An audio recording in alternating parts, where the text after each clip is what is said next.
오늘은 제목이 뭐냐면 잠깐 일본은 뭐 하고 있었을까 입니다. 제2차 세계대전의 불씨가 유럽 대륙을 넘어서 북아프리카로 퍼져나가는 중에 독일과 동맹을 맺은 일본, 얘들은 아시아에서 뭘 하고 있었을까요? 이 질문에서부터 시작하는 겁니다. 그러면 이제 떠올릴 거 아니에요. 중일전쟁 하나? 그건 우리가 다루는 바가 아니고 진주만 공습하나? 그건 나중에 할 겁니다. 제2차 세계대전 발발 당시에 일본의 상황은 어땠길래 왜 독일과 손을 잡았는지, 왜 미국의 도전장을 내밀었는지, 일본의 운명을 바꿔놓은 그 결심의 순간 1940년의 일본 상황을 한번 알아보도록 하겠습니다.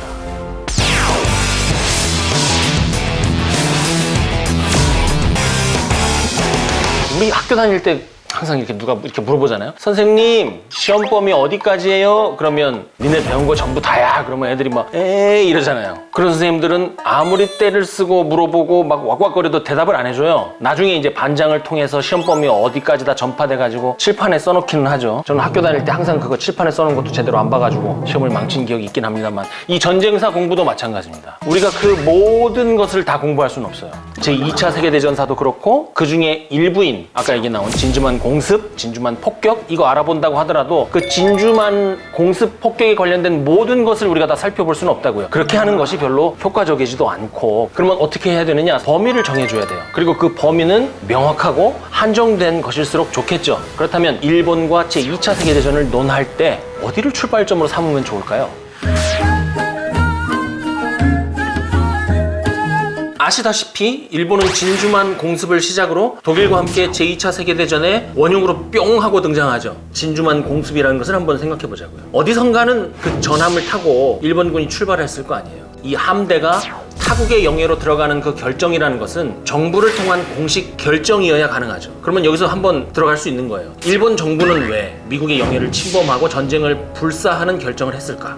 여기에 대해서는 어느 정도 답이 나와 있죠. 미국의 대일 석유 금수 조치. 이 금수 조치가 뭐냐 하면 영어로 하면 엠바고예요. 금수 조치는 경제적인 것만 멈춰 하는 겁니다. 나머지 뭐 교육, 문화 이런 것들은 교류가 있고. 그런데 이 금수 조치 다음에 뭘로 가냐면 봉쇄로 가는 거예요. 이 봉쇄 조치는 뭐냐 하면 모든 물자, 문화, 교육, 인원의 출입을 다 끊어버리는 거예요. 쉽게 말씀드리자면 금수 조치는 주로 우리 거 못 가게 하는 거예요. 봉쇄 조치는 적에게 아무것도 못 가게 다 막아버리는 것이고, 미국이 일본의 석유를 팔거나 석유 등의 전략 물자를 실은 운송을 스탑시킨 거죠. 멈춰! 결정을 내린 것이죠. 미국은 왜 그렇게 했을까요? 일본이 인도 차이나를 접수했기 때문이다, 이렇게 우리가 알고 있죠. 제2차 세계대전의 진공 상태를 이용해서 프랑스가 지금 망했잖아요. 그 프랑스 영이었던 식민지들을 일본이 접수하고 그 권력을 점점 확장하고 있었어요. 2차 세계대전의 발발과 미국의 기본 태도를 좀 봐야 되겠죠? 제2차 세계대전이 발발하고 독일이 주변 약소국들을 병합 침략을 하고 급기야는 프랑스까지 함락을 시켰죠.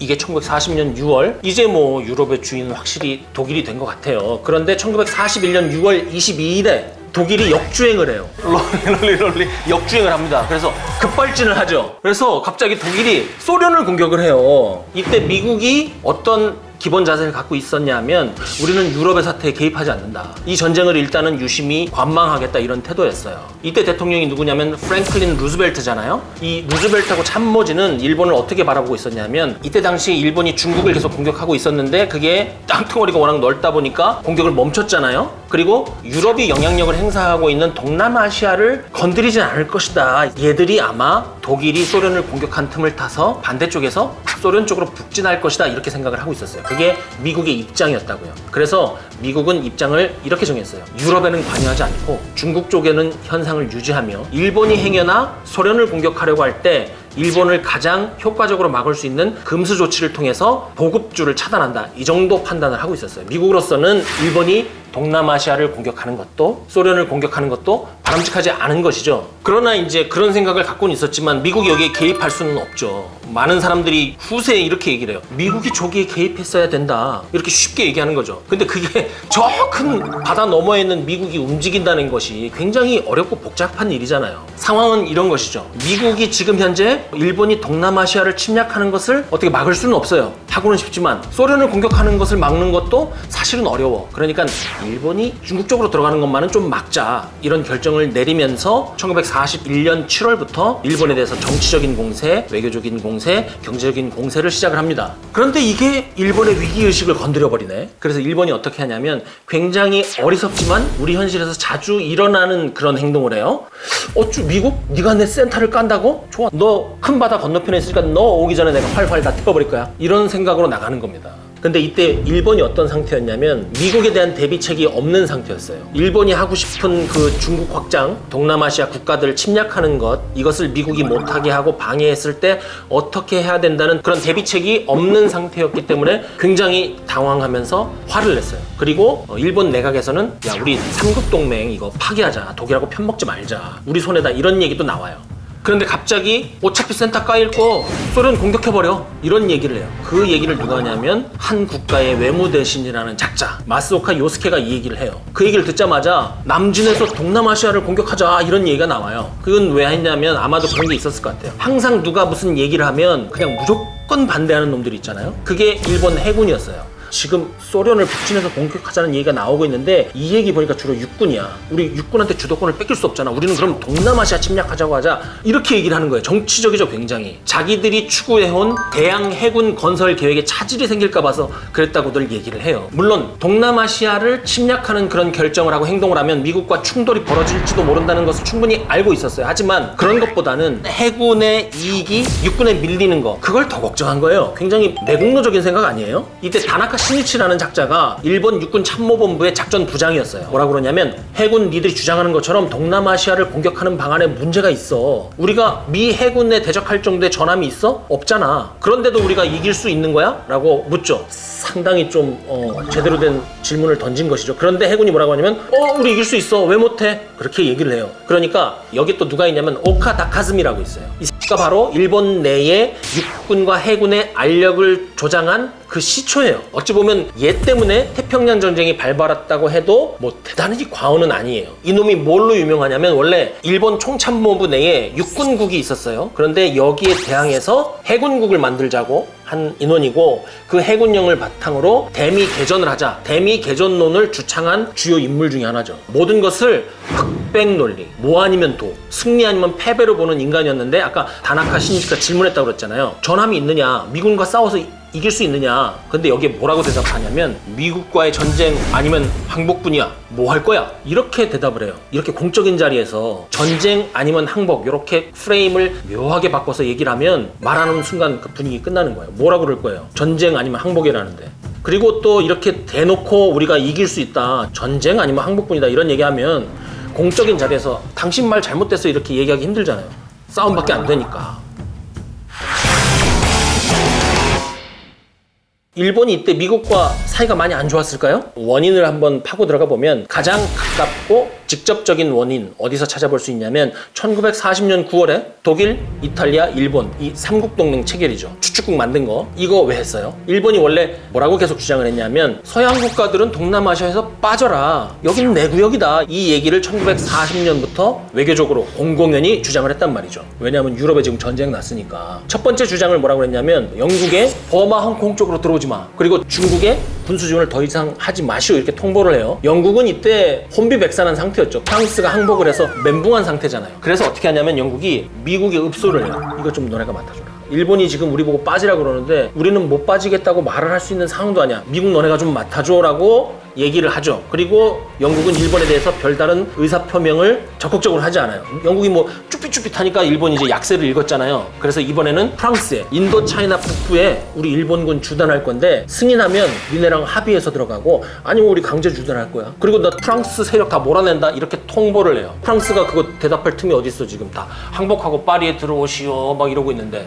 그러니까 이제 일본이 신난 거예요. 와, 살판 났어. 그래갖고 네덜란드에 이번에는 동인도 제도, 거기 완전히 그 노다지잖아요. 거기에 있는 자원을 우리가 거래할 수 있도록 좀 어떻게 해봐, 요청을 해요. 네덜란드에는 뭐 네덜란드도 무슨 힘이 있어요. 걔들도 지금 전쟁통인데 그냥 그래 이 정도 해가지고 모든 요구가 다 일본이 원한 대로 돼요. 그리고 나서 1940년 7월 25일에 무슨 일이 생겨요? 대일본 전략물자 수출 금지. 미국이 이걸 두고 보지 않은 거죠. 영국도 얘기를 좀 했고, 미국도 여기에 충분히 지분이 있고, 그러니까 미국이 봤을 때는 이것 봐라, 오냐오냐 하니까 이게 그러면서 일본에 있는 모든 전략물자의 수출을 금지합니다. 일본 굉장히 강력하게 항의하죠. 잘 나가고 있는데 옆에서 툭 건드렸단 말이야. 미국에도 뭐라 그러냐면 우리 동양에 대한 정책에 간섭하지 마라. 유럽에 대한 것을 간섭을 우리 안 하는데 니네는 왜 아시아에 대해서 간섭을 하느냐 이런 얘기를 해요. 근데 미국이 그 말 듣고 어땠을까요? 콧등으로도 안 듣죠. 왜 콧등으로도 안 들었을까요? 콧등은 청각기관이 아니니까.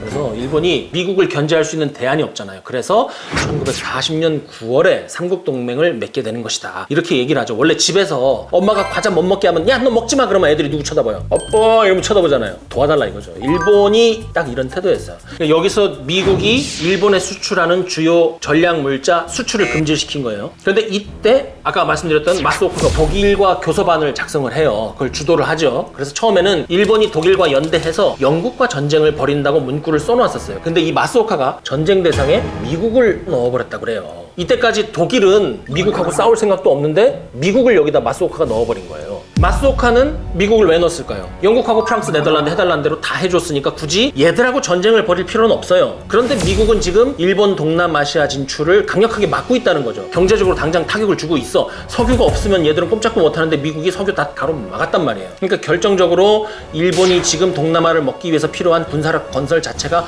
방해를 받는단 말이죠. 미국 때문에. 근데 뭐 영원한 비밀이 있습니까? 이 마스오카가 미국을 전쟁 대상에 넣었다는 것을 알자마자 일본 내는 건 벌집이 되죠. 미국을 건드리는 건 사실 정신 나간 발상이잖아요. 반대하는 사람 중에 요시다 젠고라고 있었어요. 당시에 일본 해군 장관이었는데 뭐라고 하냐면 지금 미국이 석유를 완전히 끄는 건 아니다. 지금 여기서 더 나가가지고 금수 조치가 갖고 봉쇄 조치가 하면 일본은 멈춘다. 이거 하지 말자. 이렇게 얘기합니다. 당대 공적인 자리에서 대미 전쟁을 반대한 몇 안 되는 인물이 바로 이 요시다 젠고라는 인물이었을 겁니다. 근데 여기에 대해서 갑자기 일본 육군 수뇌부들이 숟가락을 얹죠.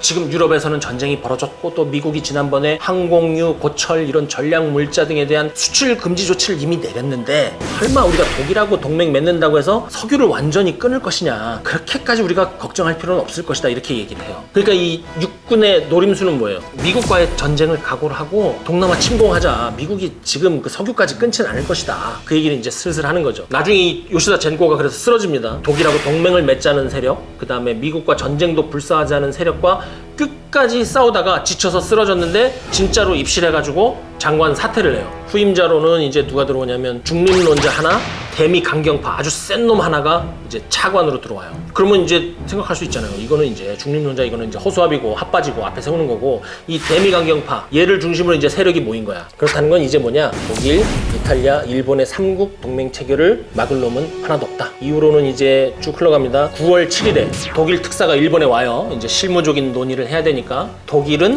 유럽에 영국을 묶어놓는다. 일본은 아시아에 미국을 묶어놓는데 합의한다. 그래서 이제 서로 이제 윈윈 할 것 같은 거지. 그래갖고 1차적인 합의를 하죠. 이 사안을 두고 일본은 다시 내각과 군부가 이제 논의를 해요. 그런데 이제 해군 온건파가 미국을 적으로 돌리는 정책에 대해서 계속 반대를 합니다. 독일과의 동맹도 그러니까 안 된다, 하지 말자. 그런데 다시 또 나와요. 이제 외무 대신 마스오카 얘가 뭐라고 그러냐면 육군 강경파에게 손을 내밀어요. 우리 손잡고 같이 대미 전쟁을 준비하자. 그래갖고 이 육군 강경파가 그 손을 딱 붙잡고 자기들이 이제 머리를 팽팽 돌려가지고 논리를 만들어요. 논리가 뭐냐면 여기서 우리가 독일과 이탈리아와 일본이 동맹 체결을 맺는다는 결정을 내리지 못하고 이것을 다시 내각으로 넘기면 내각이 사분오열된다. 정치가 개판이 될 것이다. 그럼 어떻게 돼? 일본이 이 엄중한 시기에 분열되는 것 아니냐? 그것은 국가 위기 아니냐? 이 동맹 체결이 중요한 게 아니라 니네가 여기에 반대하는 것은 국가 위기를 니네가 불러오는 거야. 니네 책임질 수 있어. 이렇게 얘기하는 거예요. 아주 나쁜 화법입니다.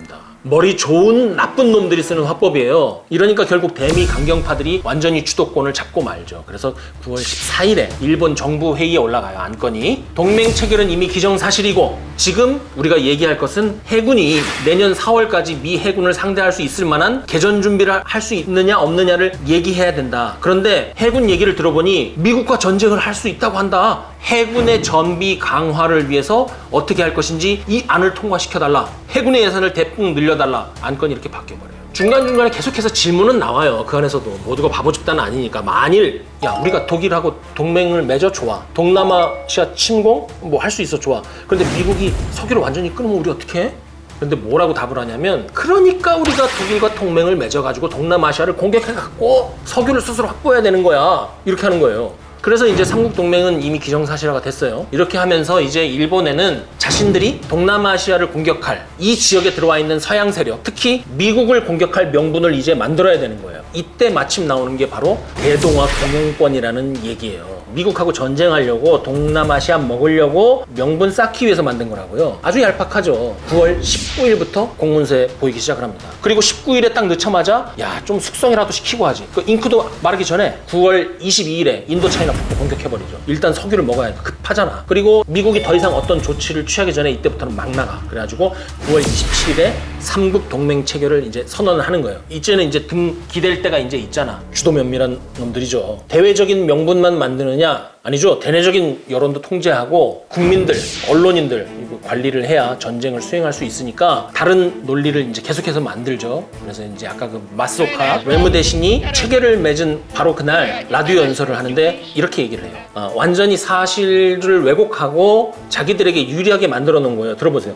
미국과 영국이 일본에 대한 중요물자 수출 제한과 같은 수단으로 일본을 억압하고 있으며 일본의 적인 장제스 정권에 적극적인 지원을 하고 있습니다. 이는 일본의 국력을 고갈시키려는 숨겨진 동기에 의해서 비롯된 것으로서 일본은 이에 대해 우리와 똑같은 열망과 정책을 가지고 있는 독일, 이탈리아와 단합함으로써 대응하는 것입니다.